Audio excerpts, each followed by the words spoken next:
sang test 2 của Cambridge. Và bọn em nhớ nhá, cái chủ đề của này nó sẽ tập trung vào festival này, kiểm duyệt về thông tin, một đề rất khó. Và thứ ba nữa là nói về media nhá. Còn cái chủ đề của test 1 vừa rồi thì bọn em tiếp cận là chủ đề chủ yếu về giáo dục, đúng không? Ok, thì mỗi chủ đề, mỗi cái test nó thường hướng tới một cái chủ đề lớn. Thì chúng ta qua đấy chúng ta sẽ mở rộng được từ vựng và biết cách nói nhá. Chúc các bạn thành công. The first question in part 1. Tell me about the most important festival in your country. Well, I think Vietnam is a country of festival. According to the social statistics, every month there's about like 2 festivals, taking place. But the festival, I think, which is the most essential, that is Tet holiday, you know. Well, firstly, because in Tet holiday, most people have more than 2 weeks of vacation, and that's why they love the festival. In addition, I think it's a very, occasion in which, like, people coming from different walks of life, they are reunited. Like, let me take an example of my family. Wow, every year, we're going to different locations and we are working, and only when the Tet holiday is coming do we come back, to our hometown. We enjoy the cozy atmosphere and meals together, and that's why I'm so happy that Tet holiday is coming soon in 10 days. Do you think festivals are important for a country? Yeah, on one hand, the appearance of festival has some advantages. First of all, we feel entertained and relaxed after a days of working. Now we have the whole vacation, staying at home, listening to music, meeting friends. In addition, and this very special point in the Tet holiday, in the festival, that is, we receive lucky money. We become richer and richer. And last year, one of my nephews received 4 million VND of lucky money just only in one festival Tet holiday. And that's why I think it's beneficial for the youngster. On the other hand, it causes a serious damage, financial damage to the adults, because they have to pay so much money. The salary every month is only 1 or 2 million, and now they have to give the lucky money to children with more than 4 million, They really suffer in that festival. What else I'm talking about? That is, the festivals in the modern life have been somehow commercialized. What I mean by commercialization, right? It's not about the meaning of people loving each other, giving the presents in the pure sense, right? Well, the producers of the products, right? The sellers, they PR and market, just to make sure that people should buy products, people should buy the present to give each other, in the festival. As a result, people waste a big amount of money, So that is not a good factor in the festival. And another thing I want to mention, that the accident. During the festival in Vietnam, people drink, greatly. They can hardly control their vehicles, and as a result, the collision happens. And while the number of suffering the serious accident is increasing in the hospital, driving doctors crazy, So the festival have both advantages and disadvantages. So that is the end of part 1. So now we move to part 2. Describe a film or TV program which has made a strong impression on you. Here's your cue card. You have 1 minute for note taking and 2 minutes for giving the answer. So I have 60 seconds? Yeah, only 60 seconds. No, writing the main ideas, and 2 minutes of speaking. Yeah. Okay. The favorite movie? Yeah.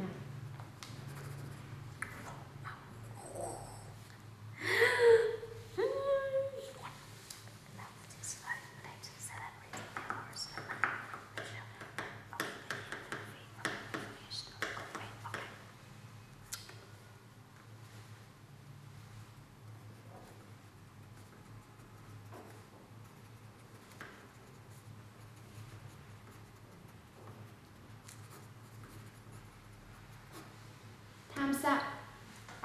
Well, I'm not a fan of movie. Yeah, during the days, most of the time I'm studying Ielts, in preparation for studying abroad. But to answer your question, I think the most impressive movie that I ever seen in my life. That is Gone with the Wind. It's adapted from a famous novel by Margaret Mitchell in 1930. It was considered resounding success, earning, just the admiration of more than 10 million fans worldwide. And I think there's some reason explaining why the movie became one of the greatest hits at the time. First of all, I'm talking about the content. The movie reflects authentically the civil war between the North and the South. And the war is so fierce, that, most of Americans at that time were actually, protesting against the fact that while the North, follow the industrialization, while the South, supported, the ideas of slavery. But, by the end of the Civil War, America actually has become more united. That's why the Civil War, just strongly reflected in that movie, and it reminds us of historical events in America.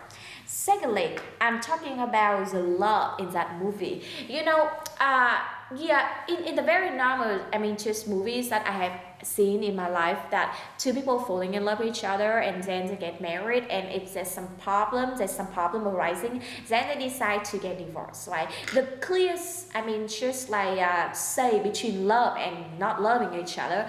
But in the very novel, the movie, by Margaret Mitchell, Gone with the Wind, it's very hard to, identify the fact that whether, the very famous and the main character, that is, Scarlett love Red Butler or not. While at the beginning of the movie, while he looking at, Red Butler as a very bad man, with stupid thinking that the North wins over, the South, he's the only person against the war, and everybody hits him, and so does, the Scarlett character. However, to the story, people begin to realize that what Red Butler saying, predicting the future of America between the North and the South war is totally correct, and that's how people admire him. Begin to respect, him, and that's how just also the personality, the character, Scarlett, right? Somehow, look at him with different eyes, and then her love for him goes gradually, step by step. And by the end of the movie, she suddenly recognized that the only person who understands her deeply, that is, Red Butler. And unfortunately, that is the time Red Butler wants to say goodbye to Scarlett. However, the very saying of the movie at the end, that tomorrow is another day, somehow arouses in us the optimistic picture that finally Red Butler will come back to Scarlett. So that is a very, unexpected ending of the story, and somehow the very provoking, content of story that really impresses me, and I actually want to write a novel like that one, but I don't know how to begin and how to end. Yeah, so now we move to part 3. Do you think the cinema has increased or decreased in popularity in recent years? Cinema now I think has gained popularity for some reasons, right? Years ago when I watch movies in the cinema, I think most of the time I went to the cinema and I watch it, and my impression was about seeing, watching, and going home. That's it. Right now, honestly, with the appearance of 3D and 4D, technology, the movies actually have been recreated, authentically to the very detail that make us we're living in the movie. When you're watching the 4D movie, you can see and feel how the actions, are going in the movie. It seems like we are one of the main characters in the movies, right? Yeah, that's not a very impressive point of the cinema nowadays, that attract a great amount of youngsters, to go to the cinema theater. However, I want to talk about the ticket. Ooh. When I have to pay more than $5 for a movie in Vincom centers, I think that's exorbitant. It's unreasonable because I'm a student. How could I have more than $5? Right? Only when the ticket discount, is given to student, do I have the intention going to the cinema. Otherwise, I buy the Chinese CD copy. Just watch at home and I don't have to pay money. Anyway, the cinema has both good and bad sides over the years. What are the advantages and disadvantages of making films of real life events? Yeah, making films of real life events. Real life events. Oh, it's far from easy, Yeah, there's some reason why just the producers and the script writers fight so hard to recreate such a movie which exactly similar to the truth. Well, first of all, I'm talking about the historical evidence, right? Now, when you have to research, right, an enormous sources of scientific evidence, right, and then you have to make sure that that evidence is actually honest and actually authentic or not. It takes a long time researching. Besides, I'm talking about technological part. For example, in order to recreate a movie Titanic, which reflects and depicts the incidents of the car, sinking into, not the car, sorry, the ship sinking into the ocean, right? Then the producer had to, collect, or maybe just they have to make sure that the Titanic ship look exactly resembles the original ship. Wow, it's a waste of money. What are the advantages and disadvantages of making films of real life events? Yeah, real life movies, are not easily, recreated for some reason. First of all, I'm talking about the technological point. For example, when I just want to make a real life event about the history in Vietnam, well, I have to make sure in my movies, right, the battlefields, right, the kind of weapons, the guns, the uniforms, all of these must resemble the past, and it takes a lot of money to invest in producing these condition for the producers and script writers, right, to make sure the content exactly the same as that in the past. In addition, I'm talking about, that is the source of materials and historical events. What I mean by the source, because the events of the past, could be, how can I say, analyzed from different perspectives. For some people think, right, these, events that we are organizing today actually reflect the truth of the past, right? But according to some other kinds of historians, right, who research the topic, and they realize that no, that is not the truth, right? So in order to reach the consensus on the content, to make sure these contents simulate the truth, well, it takes a lot of time, right? And it actually requires the serious research on it. For these two reasons, I think that making real life events is far from easy. The next question, how important do you think it is for a filmmaker to remain true to the original story? Well, when a filmmakers, right, remain really honest to the content of the story, well, it won't provide us an insightful understanding into the topic. For instance, if I want to discover and dig deeper in Vietnamese history, I'm watching the real life movies like that one, I can know that how hard Vietnamese people had to sacrifice for thousands of years, hundreds of years, in order to protect the freedom of the country. I won't be nurturing the national pride and love for my nation, patriotism. On the other hand, I think that remaining true to the historical events, right, can cause some disadvantages, especially in the modern life. Let me take an example, the relationship between China and Japan now has been really improved recently, right? Well, but if you want to create a kind of historical movie depicting the war between China and between Japan, content. Well, the thing here is that the Japan, I mean Japanese people, made a point in the movies that while Chinese people attack them, violently and cruelly and unfairly, as a consequence, right? Watchers of Japanese, I mean just like culture and movies, right, believe that Chinese people were actually, I mean, seen as bad people, right? That is my assumption. It could not be real, right? Yeah, that really aroused in Chinese people even the hatred against Japan, because they say, oh no, Japan destroyed the truth. Chinese people never did that one in the past, right? And that's how the conflict between two countries happened. So what I mean is that remaining true to the historical events somehow can have adverse effect on the bilateral and multilateral relationship between countries, right? Therefore, in order to create that movie, we have to be very cautious of the content, right? To remain, the relationship between them. And to make sure we have true understanding, but not, I mean, personally and unfairly provoke. Should films and television be censored, or should we be free to choose what we can see? Censorship is a controversial issue. Some people believe censorship is essential in order, I mean, just to provide against our kind of like comprehensive understanding of the content we're watching on on media.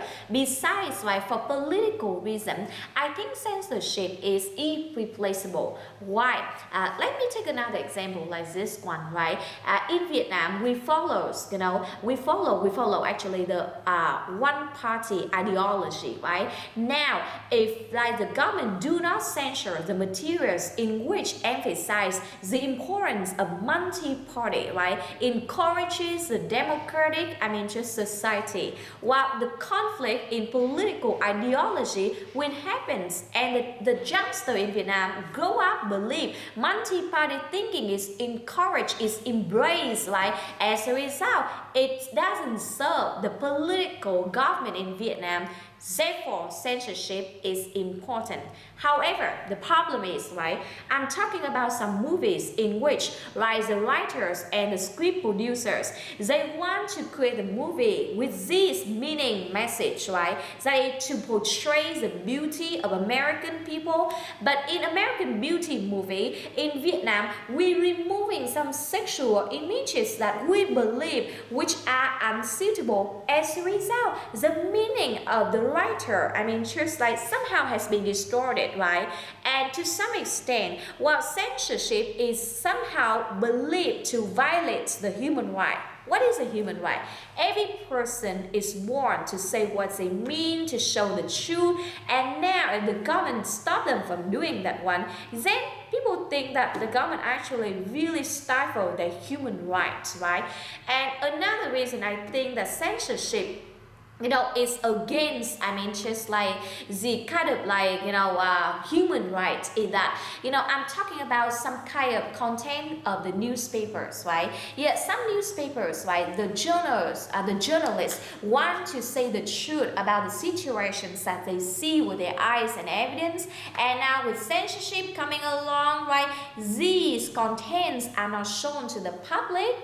That's how we have misleading thinking toward what we see. Censorship has both advantages and disadvantages.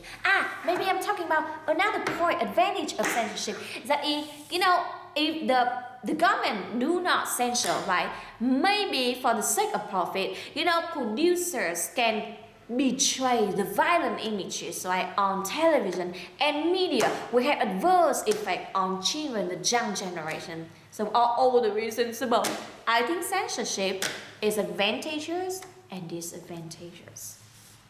And the last question, how do you think censorship laws will change in the next 20 years?